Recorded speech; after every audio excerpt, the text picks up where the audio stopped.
Hello, welcome back to the channel, and this is a channel where we give you reviews, playthroughs, unboxings, and we generally like to talk a load of bollocks about tabletop gaming in general. And in this video we're going to be continuing our countdown of our top 100 board games of all time. This is going to be number 90 down to 81. So enough of that bollocks, let's continue on with our list.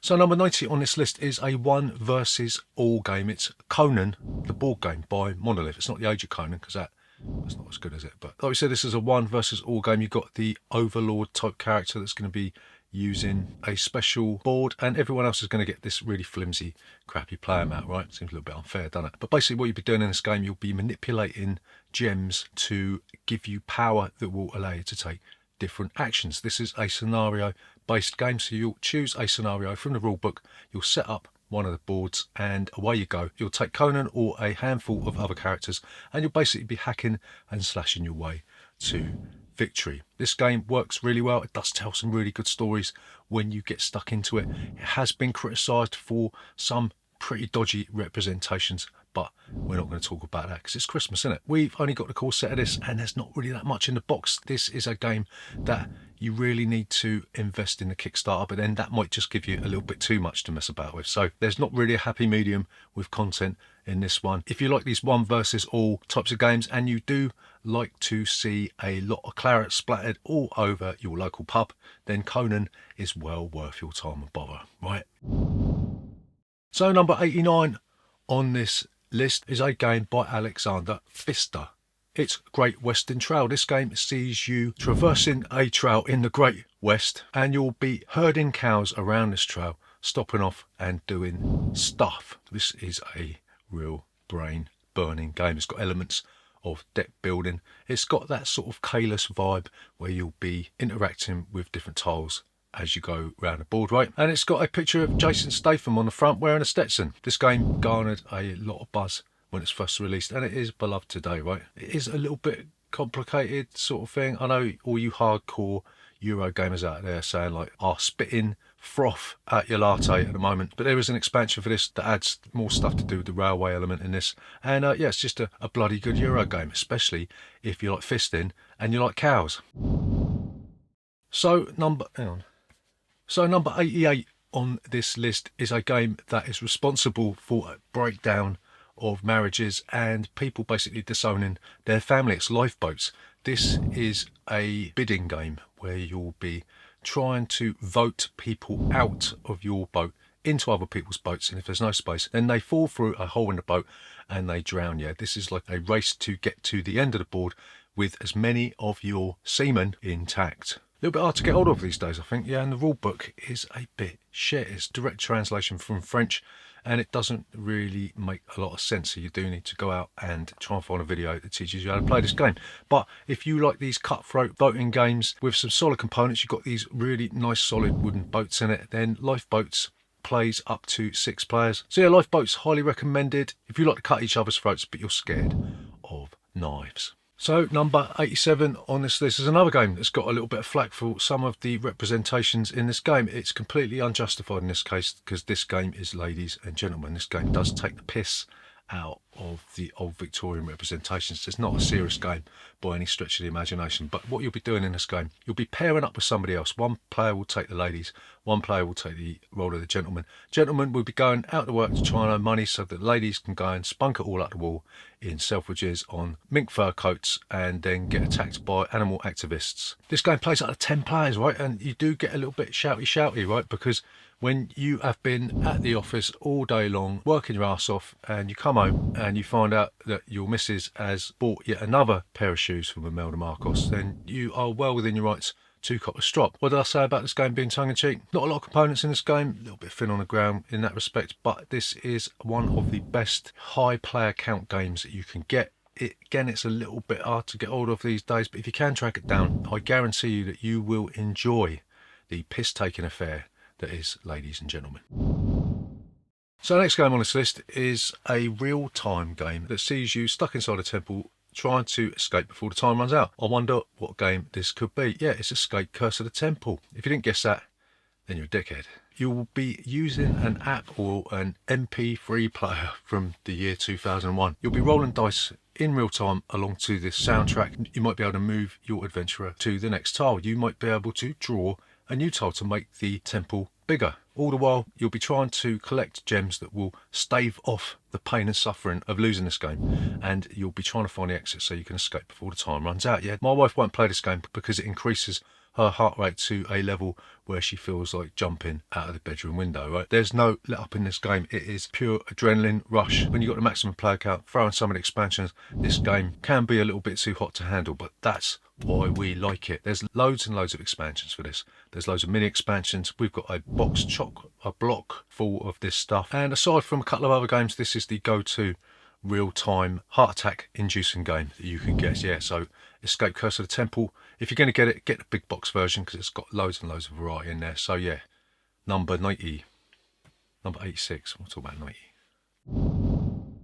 So number 85 on this list is a game called Francis Drake. This is a bog standard Euro game that is split into two portions. You've got the Plymouth High Street bit where you're going to go shopping for stuff, and then you're going to be taking your stuff out onto the Caribbean seas, trying to destroy the Spanish and nick all their gear. This game is really, really simple. It plays up to 5.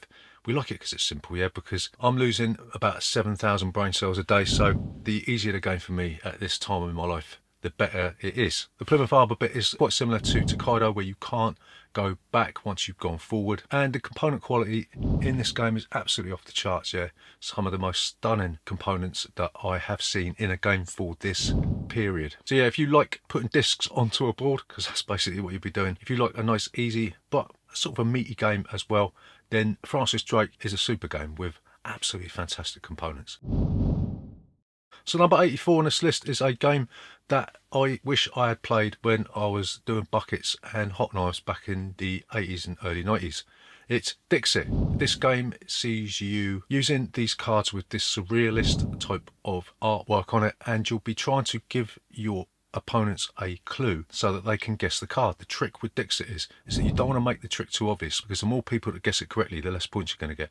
But if you can get one person to guess it, then you and them are going to get the bumper share of the points, right? This game's an absolute classic, right? Because we've played it so much, it's starting to get a little bit stale, but there's so many different expansions for this one. And you've also got the Dixit Odyssey version where you could play up to 12 players with this. So we do keep dragging it out, and that's the reason it's snuck into this top 100. People that have never played this before do fall in love with this one, but then it gets addictive and you sort of burn out on it real quick. But if you haven't got Dixit, it's really, really cheap, and you're bound to find a place within your heart for this wonderful French game. So the next game on this list is a dexterity game that sees you using meeples in a circus. Yes, it's Meeple fucking Circus. So what you'll be doing in this game, you will be selecting cards that will give you requirements that you'll have to meet, that the crowd in the circus want you to perform. The crowd might want to see donkeys dancing on polar bears, or it might want to see Evel Knievel having sex with a tiger. But either way, you'll be pressing play on your old